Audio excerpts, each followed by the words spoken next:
شاعر کہتا ہے کہ دل نہ اپنوں میں شامل ہے نہ غیروں میں، لیکن پھر بھی محبوب کی دنیا سے الگ ہونے پر آمادہ نہیں۔ یہی تضاد شعر کو معنوی گہرائی عطا کرتا ہے۔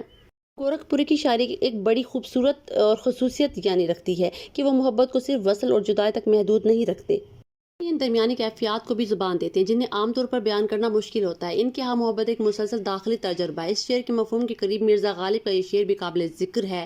رہا نہ دل میں وہ بے درد اور درد رہا، مقیم کون ہوا ہے مقام کس کا تھا۔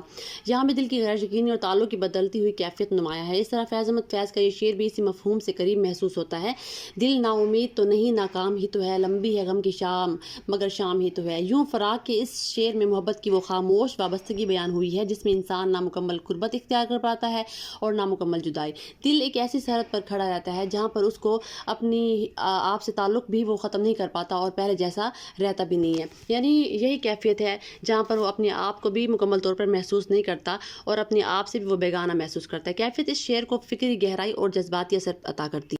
نمبر 3 ہے مہربانی کو محبت نہیں کہتے اے دوست، آہ مجھ سے اب تیری رنجش بے جا بھی نہیں۔ یہ شعر انسانی تعلقات، محبت اور جذباتی غلط فہمیوں کی نہایت لطیف اور گہری تصویر پیش کرتا ہے۔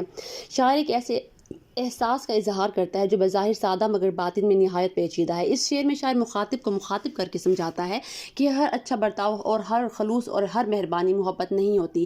بعض اوقات انسان کسی کے ساتھ حسن سلوک، اخلاق، ہمدردی یا انسانیت کی بنیاد پر اچھا رویہ بھی اختیار کرتا ہے، لیکن دوسرا شخص اسے محبت کا نام دے دیتا ہے اور پھر اسی بنیاد پر توقعات قائم کر لیتا ہے۔ پہلے مصرے مہربانی کو محبت نہیں کہتے اے دوست میں شاعر نہایت وقار اور نرمی کے ساتھ یہ حقیقت واضح کرتا ہے کہ مہربانی اور محبت دو الگ الگ جذبات ہیں۔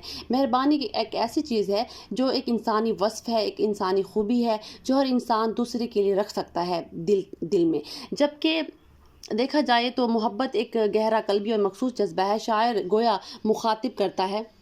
شعر میں شاعر یہ کہتا ہے کہ میرے حسن سلوک کو عشق نہ سمجھو، کیونکہ محبت اور صرف شفقت یا توجہ کا نام نہیں بلکہ اس میں قلبی وابستگی اور جذباتی گہرائی شامل ہے۔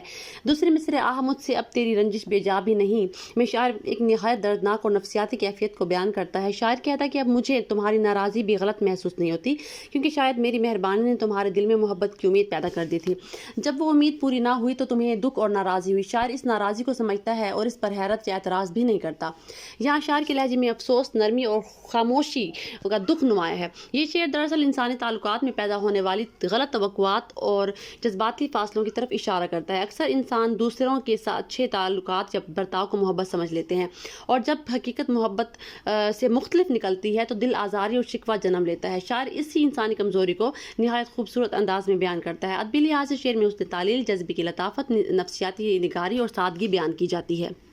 شاعر کے دل کے درد اور افسوس کو مزید گہرا بنا دیتا ہے۔ مرزا غالب کا شعر وفاداری بشرطِ استواری اصل ایمان ہے، میرے بت خانے میں تو کعبے میں گاڑو برہمن کو۔ اس شعر میں بھی تعلق اور وابستگی کی حقیقت کو نمایاں کیا گیا ہے۔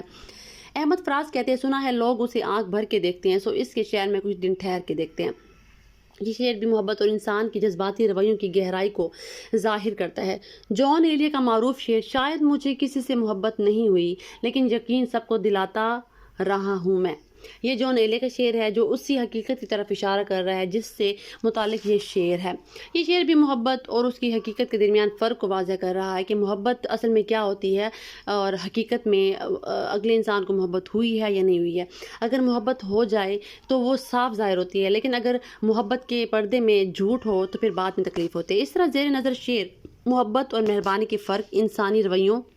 نمبر 4 ہے ایک مدت سے تیری یاد بھی آئی نہ ہمیں اور ہم بھول گئے ہوں تجھے ایسا بھی نہیں۔ یہ اشعار محبت، جدائی، یاد اور انسانی جذبات کی نہایت لطیف اور گہری کیفیت کی عکاسی کرتے ہیں۔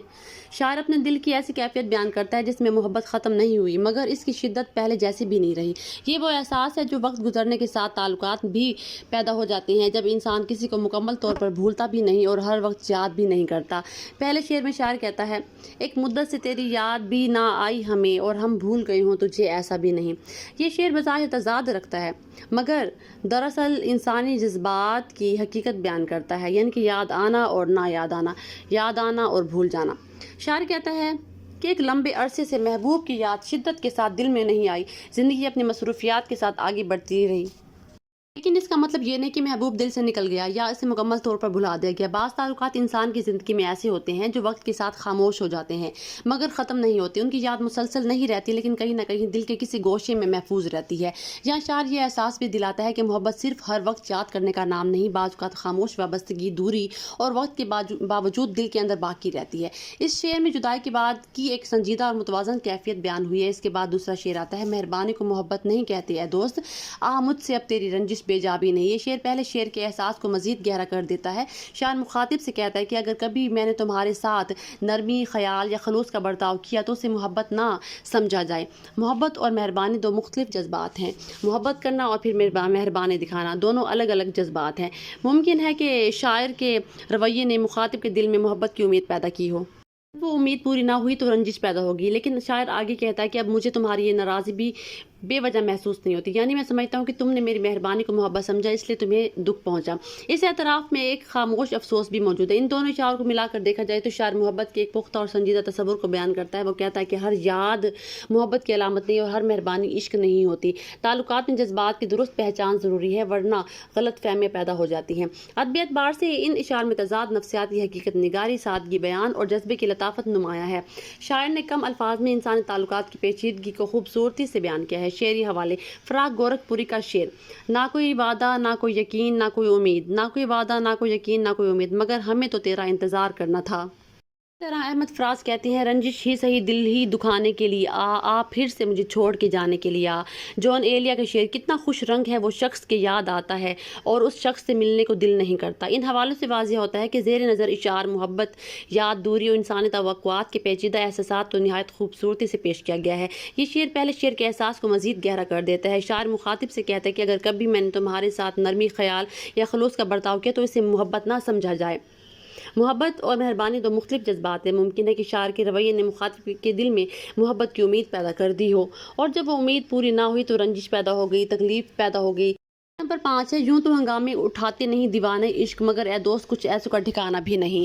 یہ شعر عشق کی نفسیاتی کیفیت، عاشق کی بےقراری اور انسانی جذبات کے انتشار کو نہایت خوبصورتی اور گہرائی کے ساتھ بیان کرتا ہے۔ شاعر عشق کی اثرات کی طرف اشارہ کرتا ہے جو انسان کے ظاہر سے زیادہ اس کے باطن میں ہلچل پیدا کر دیتے ہیں۔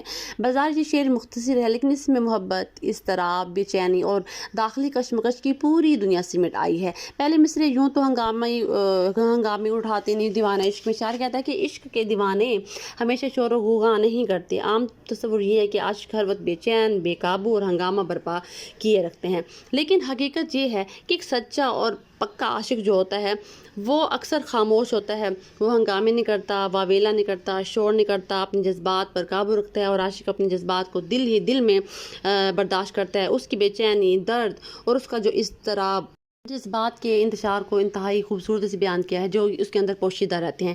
وہ دنیا کے سامنے دن خاموشی کا مظاہرہ کرتے ہیں مگر اس کے دل میں جذبات کا طوفان برپا ہوتا ہے۔ لفظ دیوانہ عشق یہاں ایسے عاشق کے لیے استعمال ہوا جو محبت میں اپنی ذات، سکون اور دنیاوی سازشوں سے بے نیاز ہو چکا ہو۔ اردو شاعری میں دیوانگی عشق کو ہمیشہ ایک عظیم اور گہرا جذبہ سمجھا گیا ہے کیونکہ عشق انسان کو عام انسانوں سے مختلف بنا دیتا ہے۔ دوسرے مصرے، مگر اے دوست کچھ ایسوں کا ٹھکانہ بھی نہیں میں شاعر عشق کے ایک اور پہلو کو بیان کرتا ہے۔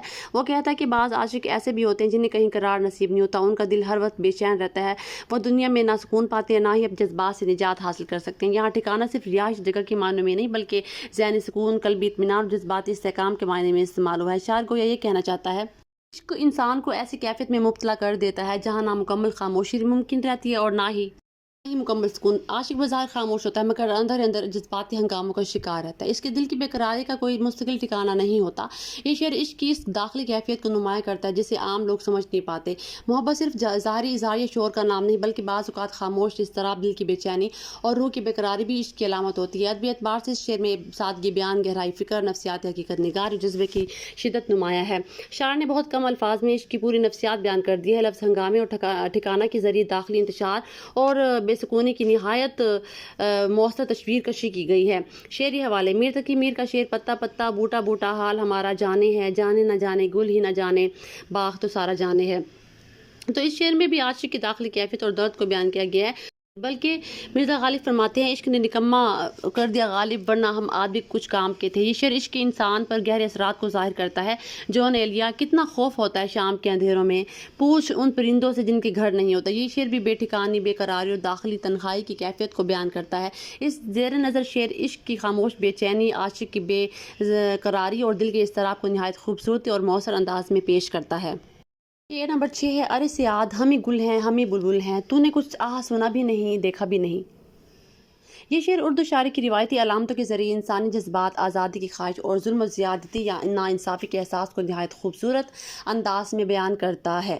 شاعر نے یہاں گل، پھول اور بل، نغمہ سرا پرندہ کی علامت استعمال کر کے انسان کی خوبصورتی، احساس اور جذباتی زندگی کو بیان کیا ہے، جبکہ سیاد شکار کو اس طاقت کی علامت بنایا ہے جو کسی کی آزادی یا احساسات کو قید کر لیتی ہے۔ پہلے مصرعہ ارے سیاد ہمیں گل ہیں ہمیں بلبل ہیں میں شاعر سیاد کو مخاطب کرتے ہوئے کہتا ہے کہ ہم بے جان یا بے شعور نہیں بلکہ پھول اور بلبل کی مانند ہیں۔ گل ہونے کا مطلب نرمی، خوبصورتی اور احساس ہونا ہے، جبکہ بلبل محبت، نغمگی اور اظہار محبت کے جذبات کی علامت ہے۔ شاعر یہ باور کراتا ہے کہ ہم بھی جذبات رکھتے ہیں، ہم بھی محسوس کرتے ہیں۔ گل و بلبل صرف فطری اشیاء نہیں بلکہ انسان کے نرم جذبات، حساس طبیعت اور محبت بھرے دل کی علامت ہے۔ دوسرے مصرعے تو نے کچھ سنا بھی نہیں دیکھا بھی نہیں میں شاعر سیاد کی بے حسی اور غفلت کو ظاہر کرتا ہے۔ سیاد نہ تو ان کے درد کی آواز سنتا ہے اور نہ ہی ان کے حالات کو دیکھتا ہے۔ یہ مصرعہ ظلم، بے حسی اور طاقت کے غلط استعمال کی طرف اشارہ کرتا ہے۔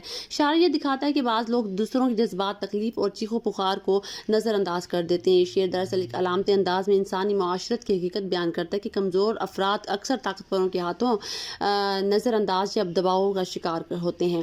ان کی آفغان کسی تک نہیں پہنچتی اور ان کی حالت کو سمجھنے والا کوئی نہیں ہوتا۔ ادبی اعتبار سے اس شعر میں علامتی انداز، سمبولزم، استعارہ اور حسن بیان کا استعمال ہوا ہے۔ گل اور بلبل نرم جذبات کے لیے استعمال ہوئے ہیں اور اس کے علاوہ جو علامتیں ہیں، جبکہ سیاد ظلم اور بے حسی کی نمائندگی کرتا ہے۔ تو سیاد سے مراد شکاری ہے، یہاں پر محبوب کا ذکر ہے کیونکہ وہ بے حس ہوتا ہے اور اس کو عاشق کی کوئی پرواہ نہیں ہوتی۔ شاعر نے بہت سادہ الفاظ میں ایک گہری سماجی اور جذباتی حقیقت کو بیان کیا ہے۔ یہ شعر صرف عشق یا فطرت تک محدود نہیں بلکہ ایک وسیع انسانی تجربے کی ترجمانی کرتا ہے، جہاں احساس رکھنے والے انسان اکثر بے حس معاشرے میں اپنی آواز نہیں پہنچا پاتے۔ شعری حوالے: حافظ شیرازی کا شعر بلبل از فیض گل آموخت سخن ور نبود این ہما گفتنے رنگین ز گل و گلشن ماس۔ یہ شعر بلبل اور گل کے تعلق کو محبت اور اظہار کے علامت کے طور پر بیان کرتے ہیں۔ علامہ اقبال فرماتے ہیں پرندوں کی دنیا کا درویش ہوں میں کہ شاہین بناتا نہیں آشیانہ۔ یہ شعر آزادی، خودی اور بلند پروازی کی علامت ہے۔ فراق گورکھپوری کہتے ہیں اور بھی دکھ ہیں زمانے میں محبت کے سوا، راحتیں اور بھی ہیں وصل کے سوا۔ عزیزم طلبہ، آج کی ہماری یہ غزل مکمل ہوئی اور جو اسٹوڈنٹس کہہ رہے تھے کہ ہمیں نیکسٹ غزل چاہیے تو میں نے غزل آپ کے لیے بنا دی ہے۔ اور شروع میں نے آپ کو بتایا ہے سٹارٹنگ پوائنٹ پہ کہ آپ کے لیے خوشخبری ہے۔ وہ خوشخبری یہ ہے کہ اس نظم کو میں نے PDF کی صورت میں ارینج کر کے اسی ویڈیو کو جب میں اپلوڈ کروں گی تو ویڈیو کے ڈسکرپشن باکس میں اس کا لنک آپ کو مل جائے گا تاکہ آپ کو کوئی پریشانی نہ ہو۔ اور بعض اوقات گرامر سے تھوڑی ڈیفیکلٹ ہو جاتا ہے، میں نے اس میں اشعار بھی بیان کیے ہیں اور اس کی تمام اشعار کو تفصیلاً بیان کیا ہے، آپ کو اچھے طریقے سے سمجھ آ جائے گی۔ اگر نہیں سمجھ آئی تو آپ نے مجھے کمنٹ میں لازمی کمنٹ کرنا ہے۔ اگر کسی اسٹوڈنٹ کو کسی پہلے والی ویڈیوز میں، حمد میں، نعت میں اور جتنی بھی نظمیں میں نے بنائی ہیں ویڈیوز، اس میں کوئی پریشانی پیش آ رہی ہو تو آپ مجھے کمنٹ کیا کریں اور میں آپ کی کمنٹ کا فوراً رپلائی بھی کرتی ہوں۔ یہ بھی آپ دیکھیں، آپ اکثر ویڈیوز میں جا کے دیکھیں۔ اپنی دعاؤں میں یاد رکھیے گا، ویڈیو کو اینڈ تک دیکھنا ہے، لائک کرنا ہے، شیئر کرنا ہے۔